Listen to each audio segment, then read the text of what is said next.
Now, my question is this. What do you think of one 6-year term for the presidency instead of 2 4-year terms? Under the present law, a president is forced to spend time and energy in the first term working for re-election.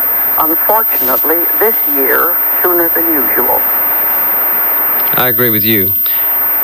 Good. Since I've been in this office, I've become more and more convinced that one 6-year term would be better.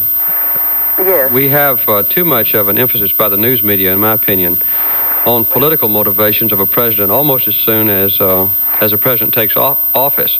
And yes. I've seen and talked to and studied the situation where other presidents in countries in this hemisphere, like Mexico and Venezuela, for instance, have one 6-year term. I think they're much more likely not only to act in a non-political basis or a non-partisan way, yes. but also to have the recognition among people, including the news media, that when they do take a difficult stand or do make a public statement or take action, that it is not politically motivated.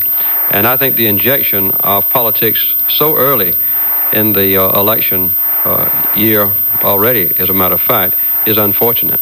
Well, that is my opinion. Do you think that there's any possibility of there ever being, the law ever being changed? I think it's quite remote because it requires a tremendous and concerted effort all over the nation to make a change in the U.S. Constitution. And I don't see the issue being so sharply of interest to American people that this high motivation would ever be marshaled anytime in the near future. Well, I don't wish to take up too much time, but before closing, I wish to say I think that Rosalind is the ideal American woman. I know she's the ideal wife. Thank yes. you very much. Thank you, Mr. President. Thank you, Mrs. Gamble. On the line now from Fairbanks, Alaska, Mr. President, is John Jakes. Go ahead, Mr. Jakes. Yes, good morning, Mr. President. How are you doing this morning? Good morning. I hear you perfectly well. I'm glad to hear from you.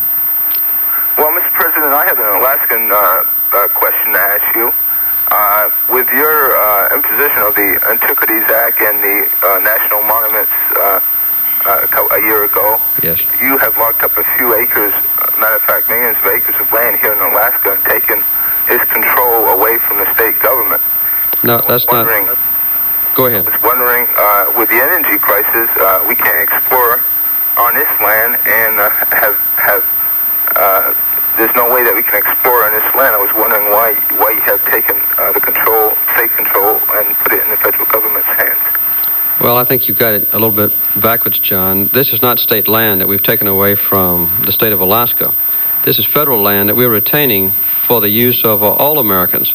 It's, in effect, being put in a protected status, very carefully chosen, about 115 million acres, which is a tiny portion of the total acreage in Alaska, and we very carefully excluded, whenever possible, those areas of Alaska that did have promise as far as major energy production is concerned.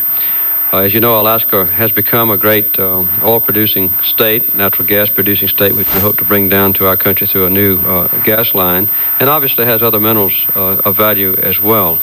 But as has been the case throughout our country, the land is first owned by the federal government, and then a portion of it, either almost all or very little, is turned over to the state. Some is preserved for the entire American population if it's especially beautiful or especially precious. And that's the kind of land that I have preserved for posterity, for Americans of all 50 states in Alaska. I think it was a very wise decision. It has not interfered with the Alaskan ability to produce energy. But don't you feel that has that we can't explore in this land if there's oil and natural resources on this land? Well, I might say that there are certain circumstances under which oil exploration can be done, even on some of this land. Some of it is too valuable and too precious to have exploration, but there is plenty of land in Alaska for any time in the years immediately ahead to completely use all the oil exploration capability that we have in this country.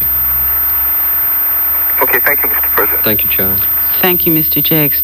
a reminder again that you are listening to Ask the President on National Public Radio. This is a live 2-hour telephone program from the White House Oval Office. President Carter is answering questions from citizens across the country.